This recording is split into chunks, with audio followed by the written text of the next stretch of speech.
അല്ലെങ്കിൽ ഈ പ്രേമത്തിന്റെ കാര്യം ഈ പരീക്കുട്ടിക്ക് ചൊറിച്ചില്ല.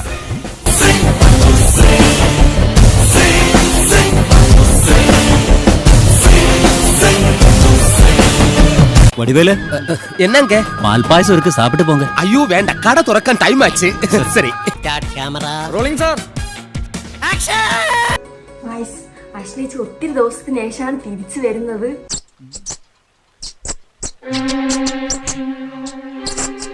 കുറെ നാളായി നിന്നെ കൈ കിട്ട കാത്തിരിക്കുകയായിരുന്നു ഞാൻ. കുറേ ദിവസമായി ഗൈസ് അശ്ലേച്ചിനെ കണ്ടിട്ട്. അശ്ലേച്ചി നല്ലപോലെ മിസ് ചെയ്ത്.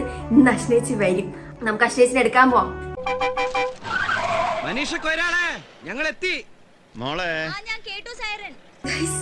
ഒരാളും കൂടെ വരുന്നുണ്ട്, അച്ചാച്ചനും വരുന്നുണ്ട്. അച്ചാച്ചനെ മറന്നേ പോയി. അശ്നേച്ചി ജിത്തോച്ചാനും വരുന്നുണ്ട്. അപ്പൊ നമ്മൾ അവരെ പോയി പിക്ക് ചെയ്യാം. ഇപ്പൊ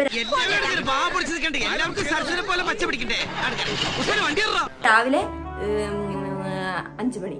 5 മണിക്ക് എഴുന്നേക്കാനുള്ള റീസൺ എന്താ അറിയാം? ഇന്നാണ് അഷ്നയും ജിത്തുചാനും ഗൈസ് നാട്ടിലോട്ട് വരുന്നത്. അപ്പൊ ഇന്നലെ ഡേ കിഡിലായിരിക്കും. ഇനിയുള്ള വീഡിയോസ് എല്ലാം സെറ്റ് ആയിരിക്കും ഗൈസ്. നല്ല ബ്യൂട്ടിഫുൾ ആയില്ലേ? അങ്ങനെ ഞാൻ അനന്തചാൻ ജോസഫ് ആനി എല്ലാവരും 5 മണിക്ക് എയർപോർട്ടിൽ പോകും. അങ്ങനെ പറയല്ലടാ, എന്താടാ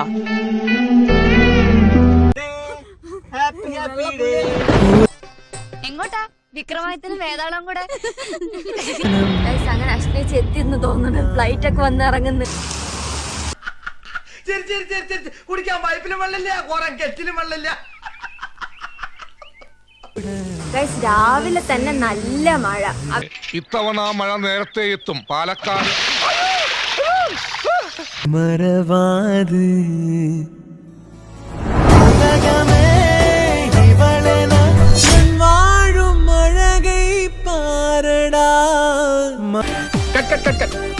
നവവധുവിന്റെ സ്മൈൽ ശരിയായില്ല. നമുക്കൊന്നുകൂടെ എടുക്കാം. സുന്ദര, എന്തോ ആ സ്മൈൽ ഒന്ന് കാണിച്ചു കൊടുത്തേ. ക്യാമറ കണ്ണുകൾ എന്നെ വിളയാണ്. സ്മൈൽ സ്മൈൽ എന്നെ നോക്കൂ. ഇത് കിട്ടണം. ഇതെന്ത്? അത് ഹീൽസ് അടി. ചേട്ടാ അപമാനിച്ചേ ഞാൻ പോയിക്കോട്ടെ. അശ്നേച്ചി അഭിനെ കെട്ടിപ്പിടിച്ചിട്ട് പറയാണ്, എടാ നീ വളരുന്നില്ല എന്ന്. അവന് കുറച്ച് കഞ്ഞും കൂടി എടുത്തു കൊടുത്തേടി. വിശക്കുന്നില്ലേരാ? ഫ്ലൈറ്റിൽ ഒരു ടിക്ക പോലൊരു സാധനം തന്നെ. അവളും തിന്നില്ല, എനിക്കും തിന്നാൻ പറ്റുന്നില്ല. എനിക്ക് വണ്ടി വരും. നീ സൂക്ഷിച്ചോ, ചെക്കൻ ഇത്തിരി ആക്രാന്തം കൂടുതലുള്ള കൂട്ടത്തിലാ. ഞാൻ ഇവിടെ വന്നിട്ട് 8 മാസമായി. പുതിയ കടകളൊന്നും ഞാൻ കടകളൊക്കെ മറന്നു. സത്യം പറഞ്ഞ വിഷമം കൊണ്ട് ചത്താലോന്ന് വരെ തീരുമാനിച്ചതാ. അയ്യോ, എന്നിട്ട് എന്ത് പറ്റി? മരിച്ച പോസ്റ്റ്മോർട്ടം ചെയ്യലൊന്ന് പേടിച്ചിട്ടാ. ഞാൻ പറഞ്ഞിട്ടാണ് വന്നത്. എന്റെ അടുത്ത് മര്യാദക്ക് ബിഹേവ് ചെയ്യണത്. മറ്റടുത്ത കൈ ഒടിയ സമയമായി. അത് ചൊടിക്കണ അവന്റെ കാല്. എന്റെ അമ്മോ! ഇനി ഞാൻ ഇവിടെ നിന്ന് ഡയലോഗ് പറഞ്ഞ കരഞ്ഞു. അതുകൊണ്ട് ഞങ്ങളുടെ കൂട്ടക്കരച്ചിലിന് പോട്ടെ. എല്ലാരും ഇങ്ങോട്ട് പൊന്നല്ലേ. ഞാൻ പോകുന്നു. ബൈ.